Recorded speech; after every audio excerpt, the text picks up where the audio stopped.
Hello and welcome everyone. You are watching Legally Speaking and this is Himadri Bansal. आज की ये second video है code on wages के ऊपर. पिछली वीडियो में हम ये सब कर चुके हैं. क्या सब कर चुके हैं? पिछली वीडियो में हम डेफिनेशंस कर चुके हैं एंड चैप्टर 2 कर चुके हैं. Chapter 2 which was minimum wages. Chapter 3 हम आज की वीडियो में करने वाले हैं. क्या आप सब लोग तैयार है? I don't want to waste more time because फिर वीडियोस लंबी हो जाती है. Let's get to it. ठीक है, कॉपी पेन लेके बैठो. सिर्फ देखोगे तो कैसे समझ आएगा? ज्यादा कॉपी पेन लेके बैठ जाओ. And also if you want these notes, the link to my telegram channel is in the description box. You can go and check out these notes. Copy मत करना यार, मेरे नोट्स है, चीटिंग होती है. ठीक है, okay. Moving on. Payment of wages chapter 3. Mode of payment of wages section 15 की अगर हम बात करें तो हम यहाँ से शुरू करेंगे. चैप्टर 3 सेक्शन 14 तक हम कर चुके थे. सेक्शन 15 पर आते हैं. Mode of payment. All wages must be paid in current coin, currency notes, by check or by crediting the wage in the bank account of the employee or by electronic mode. समझे कि सारी की सारी wages current coin, currency note, cheque काट कर या फिर directly employee के बैंक अकाउंट में डाल देना इलेक्ट्रिक मोड में. ऐसे आप पे कर सकते हो. अप्रोप्रिएट गवर्नमेंट चाहे तो कुछ कुछ इंडस्ट्रियल एस्टेब्लिशमेंट के लिए ये फिक्स कर सकती है कि तुम अपनी सैलरी सिर्फ चेक में या फिर बैंक ट्रांसफर में करोगे. ठीक है, तो अप्रोप्रिएट गवर्नमेंट नोटिफिकेशन निकाल के कुछ इंडस्ट्रियल एस्टेब्लिशमेंट के ऊपर ये रिस्ट्रिक्शन डाल सकती है कि तुम अपने एम्प्लॉयज को सैलरी सिर्फ और सिर्फ चेक काट के या फिर क्रेडिट करके दे सकते हो वेजेस. ओके, नाउ देखते हैं fixation of wage period. Section 16. Fixation of wage period. Employer की ड्यूटी है, employer is required to fix the wage period for employees. Wage period मतलब कितने टाइम में एम्प्लॉय अपनी सैलरी एक्सपेक्ट कर सकता है, कितने टाइम में एम्प्लॉय को सैलरी मिलेगी. Period can be fixed as daily, weekly, fortnightly और मंथली. 4 ऑप्शन है, या तो रोज के हिसाब से, हर हफ्ते, हर 2 हफ्ते में या हर महीने. हर महीने से ज्यादा नहीं हो सकती. The core condition is that no wage period shall be more than 1 month. No wage period shall be more than 1 month. 1 month से ज्यादा वेज पीरियड आप किसी का पेंडिंग नहीं रख सकते. डिफरेंट वेज पीरियड में भी different from maybe different for different establishment. ठीक है. The limit, time limit for payment of wages. I hope section 16 was clear कि भैया डेली, वीकली, फोर्टनाइटली या मंथली ही आप एम्प्लॉइज की वेज पीरियड स्पेसिफाई कर सकते हो. 1 महीने से ज्यादा आप किसी की भी सैलरी रोक नहीं सकते. 1 महीने के अंदर अंदर आपको सैलरी देनी ही देनी है. 1 महीने की सैलरी आपको देनी ही देनी है. समझ गए बात? अब अगर आपकी डेली है तो आपको सैलरी कब देनी है, वीकली है कब देनी है, फोर्टनाइटली है कब देनी है, मंथली है कब देनी है, सब कुछ बताया गया है सेक्शन नंबर 17 में. देखो, अगर आप डेली बेसिस पर सैलरी देते हो तो शिफ्ट के खत्म होने पर, वेरी सिंपल. वीकली बेसिस पे देते हो तो last working day of the week, that is before the weekly holiday. Saturday Sunday की छुट्टी है तो सैटरडे तो फिर फ्राइडे को लास्ट वर्किंग डे हो गया. सिर्फ संडे संडे की छुट्टी है तो सैटरडे को. समझ गए? Fortnightly basis. फोर्टनाइटली बेसिस मतलब हर 14 दिनों में, before the end of the second day after the end of fortnight. 1 से 15 जनवरी तक आपने डिसाइड किया कि आप फोर्टनाइटली दोगे. 14 मतलब 14 दिन होते हैं, राइट? ये आपने डिसाइड किया 14 दिन. तो फिर 16 जनवरी को मतलब कि फोर्टनाइट खत्म होने के 2 दिन के बाद 16 जनवरी को आपको पैसे देने ही देने हैं, before the end of the second day after the fortnight. Okay. Monthly basis before the expiry of 7th day of the succeeding month. मतलब अगर आपको जनवरी की सैलरी देनी है तो आपको फरवरी फर्स्ट वीक के अंदर अंदर दे देनी है. तो मतलब अगर फरवरी की 8 तारीख हो गई है और आपको आपके पेरेंट्स से पॉकेट मनी नहीं मिली है और वो ये बोल रहे हैं कि भाई मेरी सैलरी ही नहीं आई, तो उनको बोलो कि अब तक आ जानी चाहिए थी यार. मतलब लॉ बोलता है अब तक आ जानी चाहिए थी. ठीक है, okay. Termination or resignation, where an employee is removed, dismissed, retrenched, has resigned or become unemployed due to closure, the wages payable must be paid within 2 working days of the separation. समझे कि अगर कोई भी employ को निकाल दिया गया है, डिसमिस कर दिया गया है, रिट्रेंच कर दिया गया है या फिर उसने खुद ही रिजाइन कर दिया गया है, मैं इस्तीफा देता हूँ, एंड ही बिकेम अनएम्प्लॉयड सिर्फ इसलिए क्योंकि वो क्लोज हो जाता है, and wages payable must be, तो फिर उसके जो वेजेस हैं वो 2 वर्किंग डेज ऑफ सेपरेशन के अंदर अंदर आपको उसको दे देनी है। अप्रोप्रिएट गवर्नमेंट चाहे तो डिफरेंट टाइम लिमिट भी प्रोवाइड कर सकती है, समझे। सेक्शन 18 में डिडक्शन की बात करूंगी, this is a very extensive section, बहुत बड़ा सेक्शन है। अगर आप बेयर एक्ट खोलोगे तो आपको दिखेगा कि एक आधा पेज, एक पूरा पेज, मतलब चलता ही आ रहा है ये section.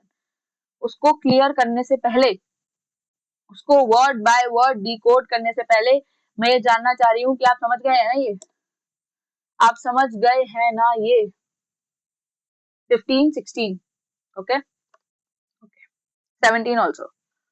Moving on, section 18, general principles. Authorized deduction only.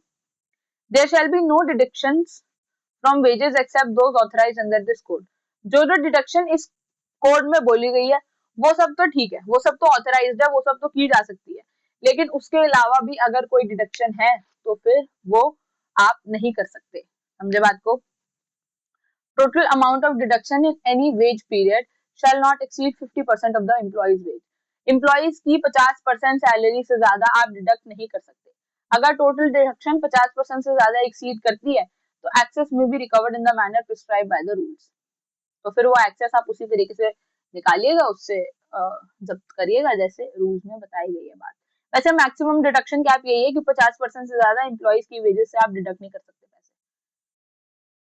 If an employer deducts money but fails to deposit it into required fund, ठीक है, ये नहीं एम्प्लॉयर ने आपकी तो तनख्वाह काट ली और खुद जाके घर पे काजू कतली खा रहा है, दैट्स नॉट फेयर, ठीक है। उसको आपकी डिडक्टेड मनी का या तो प्रोविडेंट फंड कराना है, ये सरकार का एक गवर्नमेंट फंड होता है उसमें देना होता है। अगर वो ऐसा नहीं करता है तो उसके डिफॉल्ट की जिम्मेदारी आपकी नहीं होगी। Employee shall not be held responsible for employer's default. समझ आ गई बात। मैक्सिमम डिडक्शन कैप समझ आनी चाहिए, ये एम्प्लॉयर्स का डिफॉल्ट समझ आ जाना चाहिए, नो डिडक्शन वाली बात समझ आ जानी चाहिए।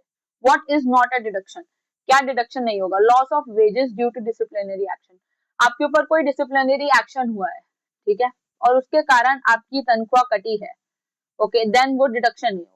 आप ये नहीं बोल सकते कि मेरी तो 50% से ज्यादा सैलरी काट ली, वो डिसिप्लिनरी एक्शन है, it is different from a deduction, okay.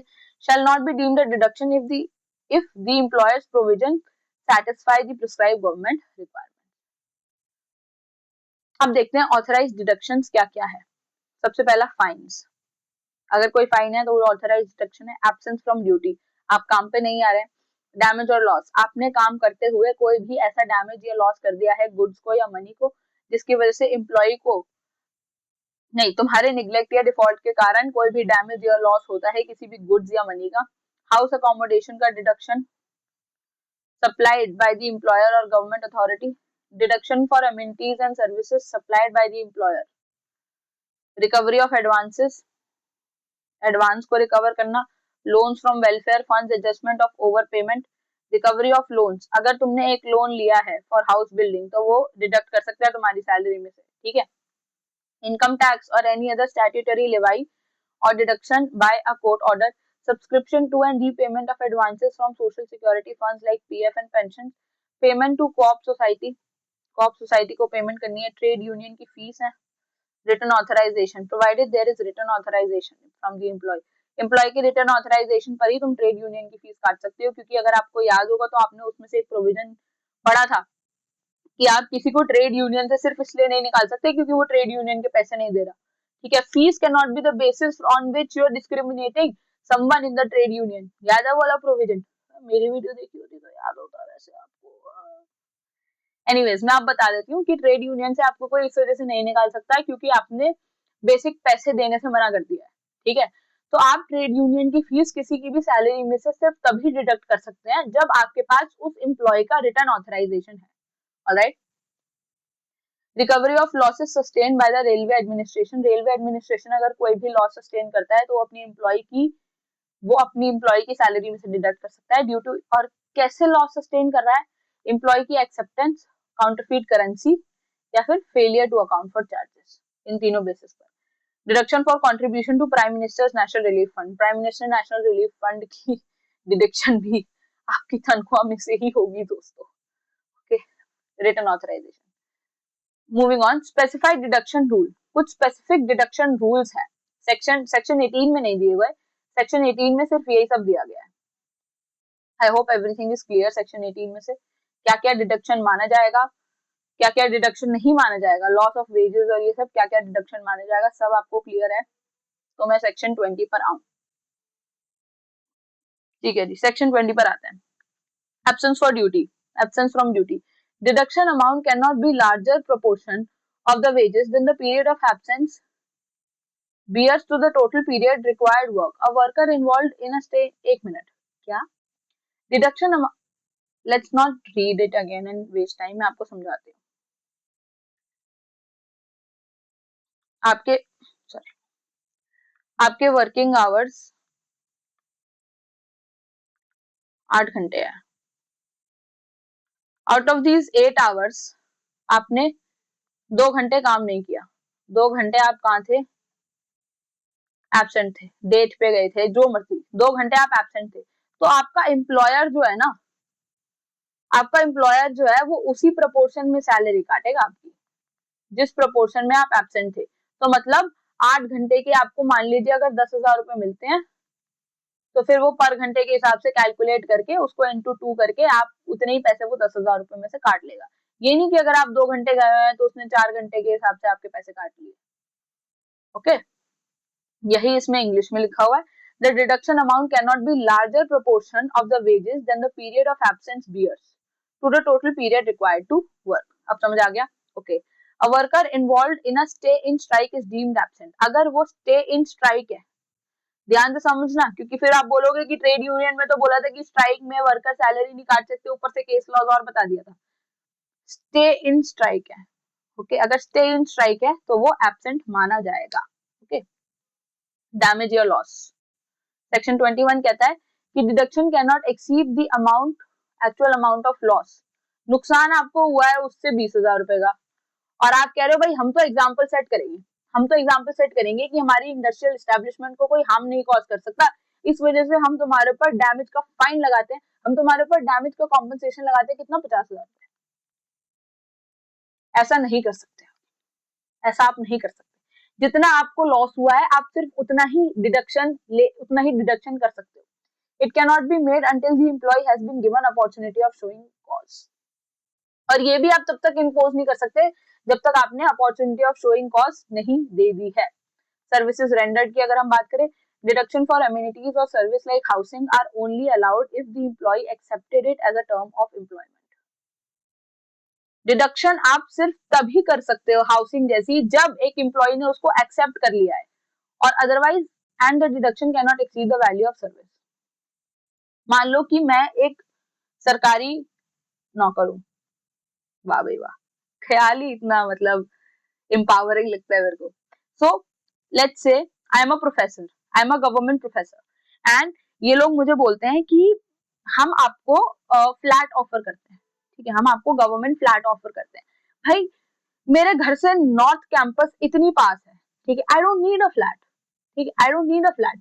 तो मैं उनको बोलूंगी कि नहीं, मुझे वो एम्यूनिटी की जरूरत नहीं है, मुझे वो एम्यूनिटी की जरूरत नहीं है। तो मैंने क्या किया, मैंने एक्सप्रेसली बोल दिया कि आई डोंट वांट दैट एम्यूनिटी। तो मेरी सैलरी में से आप एम्यूनिटी के नाम पे डिडक्शन नहीं कर सकते हो। आप एम्यूनिटी के नाम पे डिडक्शन सिर्फ तभी कर सकते हो जब एम्प्लॉय ने उसको एक्सेप्ट कर लिया है as a term of employment. समझ आ गई बात? और वो इतना नहीं हो सकता कि आपकी सैलरी कोई एक्सीड कर जाए। Okay, recovery of advances, section 23, recovery of advances made before employment must be made from the first payment of wages. अगर कोई ऐसे एडवांसेस हैं जो आपने एम्प्लॉयमेंट से पहले किए हैं, तो आप पहली वेज में आप उसको रिकवर कर सकते हैं। But advances for travelling expenses are not recoverable. Travelling expenses के एडवांसेस रिकवरेबल नहीं है। Recovery of advances made after employment begin is subject to prescribe condition. मैं बता रही हूँ कि अगर पहले एडवांसेस हैं एम्प्लॉयमेंट से, तो आप उसको फर्स्ट पेमेंट में एडजस्ट कर लो, डिडक्ट कर लो, ठीक है। लेकिन ऐसे रिकवरी ऑफ एडवांसेस जो एम्प्लॉयमेंट के बाद हुए, वो आपको प्रिस्क्राइब कंडीशन के हिसाब से करने पड़ेंगे। समझ गए बात? एक्सक्लूजन की बात करती हूँ, सेक्शन 25 पर आ गई हूँ। प्रोविजंस ऑफ चैप्टर 3 यानी कि payment of wages shall not apply to government establishment. लो जी, गवर्नमेंट एस्टैब्लिशमेंट्स पर अप्लाई नहीं करेंगी unless appropriate government applies them by notification. Okay, moving on. Fines. लंबा चैप्टर है ये. Payment of bonus. Last section, section 19. ठीक है, सेक्शन 18 से मैं सीधा 2025 पर आ गई थी. ठीक है, सेक्शन 19 पर मैं अब आई हूँ. Fine are specific penalties and are subject to strict conditions to prevent arbitrary imposition. No fine shall be imposed unless the employer has specified the acts or omissions for which fines may be imposed. ठीक है, आपको rules, आपको game से पहले rules बताने पड़ेंगे ना. आप ऐसे नहीं कर सकते कि हाँ गलती हो गई अब आपको फाइन इम्पोज करना पड़ेगा. कोई भी फाइन एम्प्लॉयर तब तक इम्पोज नहीं करेगा जब तक उसने ऐसे एक्ट्स या ओमिशंस नहीं बता दिए हैं जिसके ऊपर फाइन लगेगा. Okay, previous approval of appropriate government और prescribed authority appropriate government का previous approval की जरूरत है. alright, employees must be given an opportunity of show cause notice की opportunity दी जाएगी. total fine cannot exceed 3% of the wages. 3% of the wages से ज्यादा fine नहीं हो सकता. no fine shall be imposed on an employee who is under 15 years of age. 15 साल से छोटा अगर बालक है, बालक है भाई, तुम उसकी फाइन कैसे, मतलब उससे फाइन नहीं ले सकते हो तुम. Okay, a fine can not be recovered by instalments. किस्त बना दी भाई फाइन की. इंस्टॉलमेंट्स नहीं, इंस्टॉलमेंट्स में रिकवर नहीं कर सकते. और after the expiry of 90 days from which it was imposed. Okay, रात गई बात गई हो जाता है. 90 दिन के बाद, एक्सपायरी के बाद तुम फाइन रिकवर नहीं कर सकते. All fines and realizations must be recorded and applied only to such purposes beneficial to the person employed in an establishment and are approved by the prescribed authority. Okay. Chapter 4 पर आ रही हूँ मैं दोस्तों. I am coming to chapter 4. I have some time. I want to cover this section. I want to cover this chapter क्योंकि इस chapter में मैं सारे सेक्शंस नहीं पढ़ाऊंगी. सिर्फ 3 सेक्शंस मेजरली मैं पढ़ाने वाली हूँ, which is section number 26, section number 27 and section number 29 because it talks about disqualification. Okay, ये 3 सेक्शन में पढ़ाने वाली हूँ. अगर आपको कोई भी डाउट हो इसके अलावा किसी भी सेक्शन में, reach out to me, write in the comment box, मुझे मेल डाल दो. मेल भी लिखा हुआ है, जाके मेरे चैनल की डिस्क्रिप्शन में देखना, वहां पे मेरा मेल लिखा हुआ है. मेल डाल दो, कोई दिक्कत नहीं है, मैं मेल चेक करती हूँ. Okay, section 26 subsection 1 and subsection 2. Every employee is eligible if they have put in at least 30 days of work in an accounting year. अगर आपने एक साल में कम से कम 30 दिन काम किया है तो आप बोनस के लिए एलिजिबल हो जाते हो. तो आपको कम से कम बोनस तो देना ही पड़ेगा. Eligibility is subject to employees drawing wages not exceeding a monthly amount as determined by appropriate government. Wage ceiling, कोई वेज की भी सीलिंग होती है कि कम से कम इतनी आपकी वेज होनी चाहिए तभी आपको बोनस मिलेगा. ठीक है, ये not exceeding a monthly amount जो अप्रोप्रिएट गवर्नमेंट नोटिफाई करती है. If an employee's actual wage exceeded the notification ceiling, bonus is calculated as if their wage were that notified amount. मतलब कि अगर किसी एम्प्लॉय की एक्चुअल वेज जो है वो नोटिफिकेशन सीलिंग से ज्यादा है तो ऐसा ही माना जाएगा कि वो नोटिफाइड अमाउंट है. और minimum whichever wage is higher. Okay, minimum bonus की बात करते हैं. This is interesting. Annual minimum bonus must be calculated at the rate of, ignore this please, ignore this, 8.33 which is Bear Act में ऐसे लिखा हुआ है 8 and 1/3% of the wages earned or 100 rupees whichever is higher. Okay, तो ऐसे आपकी minimum base, minimum bonus calculate की जाएगी. So if you are earning 1 lakh rupees per month तो फिर आपकी वेज हो जाएगी 8,000. Am I right? Do the math guys, do the math. 8.33 के हिसाब से आप अपनी बोनस कैलकुलेट कर सकते हो. Minimum, this minimum is payable whether or not the employer has any allocable surplus. Allocable surplus क्या होती है? एलोकेबल सरप्लस होती है कि जब आपने सारी की सारी लायबिलिटीज पे कर दी, इंडस्ट्रियल एस्टैब्लिशमेंट की सैलरीज दे दी, सब कुछ कर दिया, उसके बाद जो आपके पास पैसा बच जाता है प्रॉफिट के नाम का, उसको एलोकेबल सरप्लस बोलते हैं. तो अगर आपका इंडस्ट्रियल एस्टैब्लिशमेंट मैनेजर बोल रहा है कि भाई मैंने तो कुछ कमाया ही नहीं, मेरी तो कुछ कमाई ही नहीं हुई इस साल, तो मैं तुझे बोनस कैसे दे दूं? फर्क नहीं पड़ता, बोनस देना पड़ेगा। ओके, उसको बोलो विद और विदाउट एलोकेबल सरप्लस आपको मुझे मेरी सैलरी का 8 1/3% पैसा देना ही पड़ेगा बोनस के नाम पर, minimum. Okay, maximum if the allocable surplus exceeds the minimum bonus, मतलब कि एक साल ऐसा आया जिसमें इतनी बढ़िया कमाई हो गई कि मिनिमम बोनस से ज्यादा हो गया एलोकेबल सरप्लस, देन एम्प्लॉयर को हायर बोनस देना चाहिए। मस्ट पे, शैल पे नहीं, must pay, proportionate to the wages earned subject to a maximum of 20% of such wages। मतलब चाहे कितना भी प्रॉफिट हो 20% से ज्यादा बोनस नहीं मिल सकता, ठीक है। Minimum 8 1/3 and maximum 20%। Any demand for bonus based on production productivity in excess of the maximum must be determined by an agreement or settlement। अगर कोई भी इंसान है जो 20% से ज्यादा बोनस डिमांड कर रहा है तो वो एक एग्रीमेंट या सेटलमेंट से ही डिटरमाइन किया जाएगा, समझ गए। सेक्शन 27 की बात करते हैं, proportionate reduction. Where an employee has not worked for all of the working days in an accounting year। अगर कोई ऐसा इंसान है जिसने has not worked, उसने काम नहीं किया है, the minimum bonus if it is higher than 8.33% of the wages actually earned shall be proportionately reduced। ठीक है, अगर कोई मिनिमम बोनस जो 8.33% से ज्यादा है तो उसको प्रोपोर्शनेटली कम किया जाएगा। The code specifies days counted as worked and including layoff, paid leave, temporary disablement and maternity leave। नहीं समझे, मैं समझाती हूँ। देखो, अगर आप एक नंबर के निकम्मे एम्प्लॉय हो, ठीक है, और आपने बहुत सारी छुट्टियां ली हैं, आपने अपने मैनेजर को बहुत परेशान किया है, आप पेड लीव्स पर भी रहे हो, ठीक है, आपने फुल अपनी दादी का बहाना बना के फुल ट्रिप पे ट्रिप मारी है आपने अपनी एम्प्लॉयमेंट में, एक अकाउंटिंग ईयर में, ठीक है, तो आप मिनिमम बोनस तो आपका कोई चैलेंज कर नहीं सकता, वो तो आपका लीगल राइट है। लेकिन अगर एलोकेबल सरप्लस हो रहा है और सबको सबको 8.33% से ज्यादा बोनस मिला है तो आपका मैनेजर चाहे तो आपका प्रोपोर्शनली बोनस कम कर सकता है। Okay, I couldn't have gone slower, मैं इससे ज्यादा धीरे नहीं जा सकती थी, फिर भी नहीं समझ आया, रीच आउट टू मी। ठीक है, न्यू एस्टैब्लिशमेंट है, for first 5 accounting years bonus is payable only in the year employee derives a profit. इसकी एक एक्सेप्शन ये है कि अगर एक नई एस्टैब्लिशमेंट है, अगर एक नई एस्टैब्लिशमेंट है तो पहले 5 सालों में उनको बोनस तभी देना है जब प्रॉफिट आए, ओनली प्रॉफिट, जब प्रॉफिट आए सिर्फ तभी बोनस मिलेगा। ये किसके लिए है? This exception is subject to new establishment. Okay, principles of set on and set off apply from 6th accounting year, set on and set off 6th accounting year के ऊपर चलता है with full application from 8th year. Okay, moving on, section 29। Section 29 बताता है कि ऐसा भी कोई रीजन हो सकता है जब आपका बोनस ना मिले। Section 29 specifies the grounds for which N otherwise eligible employee may be completely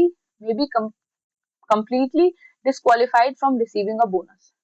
ऐसी किन किन परिस्थितियों में ऐसा एम्प्लॉय को कंप्लीटली डिस्क्वालीफाई कर देंगे हम बोनस रिसीव करने से? वो होगा अगर आपको डिसमिस करा गया है सर्विस में से क्योंकि आप एक नंबर के फ्रॉडिये हैं, आपने फ्रॉड किया है, राइटस या वायलेंट बिहेवियर है आपका while on the premises of the establishment, theft, misappropriation और sabotage के कारण of any property of the establishment, आपने किसी भी एस्टैब्लिशमेंट की प्रॉपर्टी के साथ चोरी, मिसअप्रोप्रिएशन या साबोटाज किया है, या फिर आप सेक्सुअल हरासमेंट के लिए कन्विक्ट किए गए हैं। इन चारों में से अगर कोई भी रीजन है, किसी भी रीजन के कारण आपको डिसमिस कर दिया गया है तो फिर आपको बोनस नहीं मिलेगा। This brings me to the end of chapter 3 and end of chapter 4। 2 videos आ चुकी हैं, ठीक है। पहली वीडियो में डेफिनेशन और चैप्टर 2 में कर चुकी हूँ मिनिमम वेजेस। इस वीडियो में which was very important video, मैं चैप्टर 3 कर चुकी हूँ जिसमें था पेमेंट ऑफ वेजेस। सब कुछ डिस्कस किया है मैंने, पेमेंट ऑफ वेजेस का हर एक सेक्शन डिस्कस किया है मैंने, उसका सारे के सारे section. And more over I discussed about payment of bonus. Payment of bonus के 3 सबसे ज्यादा इंपॉर्टेंट सेक्शंस मैंने आपके साथ कवर कर दिए हैं। If you want the notes you can find the notes. If you like the video please like the video guys. Okay, like share subscribe अपने सारे दोस्तों को दो जो YouTube पर वीडियोस ढूंढ रहे हैं अच्छी पर उन्हें मिल नहीं रही, उनको बोलो बढ़िया कंटेंट मिल रहा है यहाँ पे। ठीक है जी, bye bye, I will see you until next time.